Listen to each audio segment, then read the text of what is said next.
promises. Thank you very much. Call the Honourable David Parker. Thank you, Mr Speaker. I could spend 10 minutes deconstructing the arguments around SOE sales. They are just ridiculous.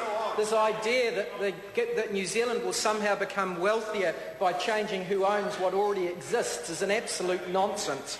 I'll leave that to others of my colleagues, sir. This is the address and reply debate, which is the first formal set of speeches after the election, and I suppose I should start by saying congratulations to the National Party and their colleagues in government. You have won the Treasury benches again. I would note that New Zealanders are very fair-minded, and in my lifetime there has never been a one-term government, indeed, except once, and that was when the then sitting Prime Minister Norman Kirk died in office. So the fact that Nationals won a second term shouldn't be seen as some great endorsement of the national government. And indeed, to achieve that, National has gobbled up all of its coalition partners. All of them are either closer to 1%, all of them are 1% or lower, if you round them. The Maori Party got slightly more than 1%, but closer than 1% than 2%. The ACT Party is decimated. They are here only because of John Banks. Their vote has collapsed to 1%. Why? Because there was this litany of disasters around the ACT Party. They were seen by the electorate to be bankrupt. What happened? Well, we had the perk buster, Rodney Hyde busted for perks.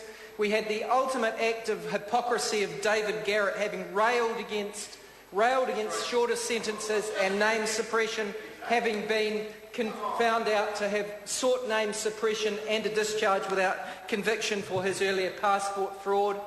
We then had the takeover of the ACT Party from outside of its ranks by John Banks and Don Brash.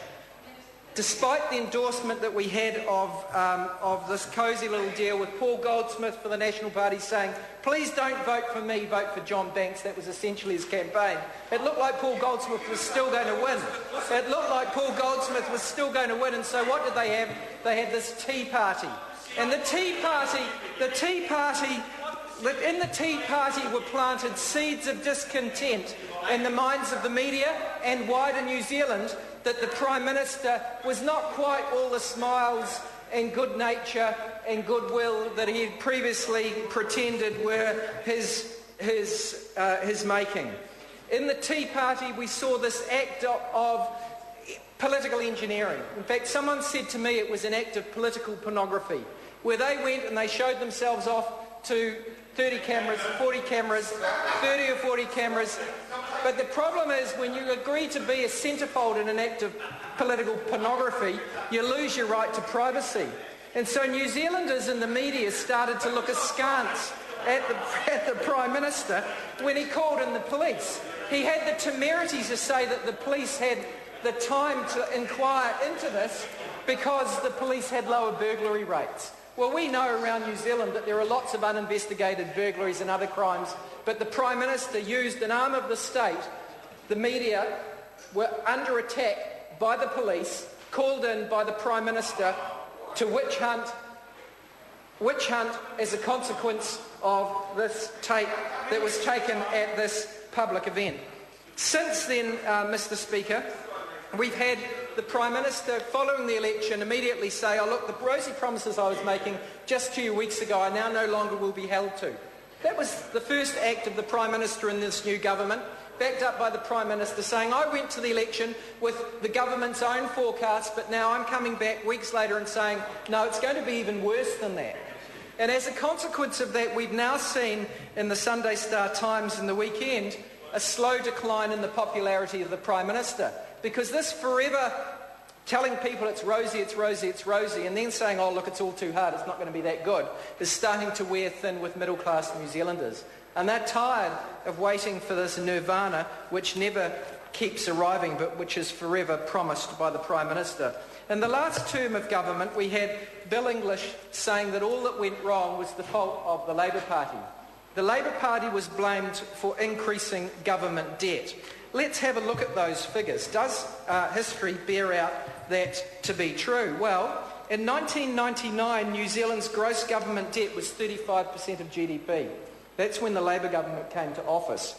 By the time we left office, we had reduced it to 17% of GDP. An incredible decrease in government debt.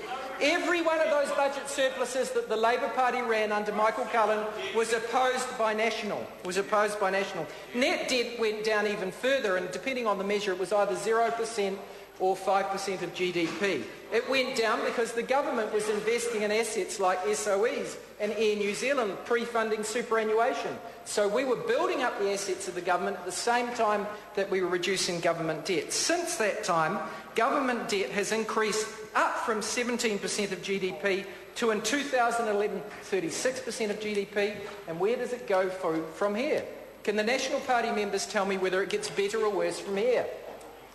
Silence. Well, I can tell you that the National Party in their own Treasury forecasts show that that debt continues to increase, and by 2014, the end of this term, government debt is projected to increase by another $16 billion. $16 billion more of government debt. Now, if there was some hope in terms of some of the structural imbalances in the economy being unwound and New Zealand making economic progress by then, well, maybe New Zealanders would forgive that. But the reason that middle-class New Zealanders are starting to go off the government was amply illustrated by Stephen Joyce when he answered on behalf of the Minister of Finance in the House today. The question of the government of itself, the first question to Mr Joyce on behalf of the Minister of Finance, was what progress is the government making in implementing its economic growth agenda? Well, you'd think on that basis that there was good news there. There was good news there. But the reality is, and we explored this in question, the reality is that New Zealand's structural economic problems remain. So much so that by 2016, by which time, if this government was still in office, they would have been in office for 8 years. 8 years, Mr Speaker. What's happening to New Zealand? Well, actually, in that 8th year and in the years prior, New Zealand gets poorer, because every year New Zealand runs a current account deficit, and we effectively import more goods and services and pay more interest out overseas than we earn. And every year we do that. Every year we have a current account deficit, we get poorer because we bridge that gap. We bridge that gap through more borrowing. So what happens? Well, this year the current account deficit is projected to be $5 billion. Bill English pretends that the government has changed structural imbalances in our economy to improve exports. Well, you'd think if that was the case, that balance would get better, but it doesn't. And every year from here, the current account deficit is projected to get higher. So much so that by 2016, the current account deficit is projected to be $17 billion in that year alone. $17 billion of a current account deficit, which can only be bridged in one of two ways. Selling more of our assets, which the government's big on, whether it's land sales or SOE sales, or borrowing more money, which the government's also big on.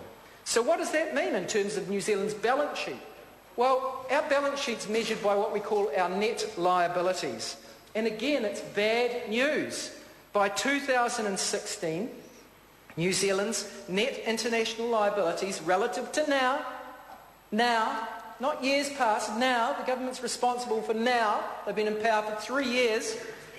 By 2016, New Zealand's net international liabilities increased by 10% of GDP. New Zealand's net international liabilities go up from $140 billion now, it's already a big number, to $200 billion in 2016. The government responds and they say, oh, we've got a 120-point plan. You look through that plan and most of the things they said, oh, we've already done that. In the list are things like investing in transmission infrastructure. That's part of their 120-point plan. Well, look, there's nothing wrong with investing in transmission infrastructure so we get electricity, but it was going to happen anyway. It's not the government that's changed that, and there is nothing substantial in their plan to address the structural imbalances in the economy. Why not?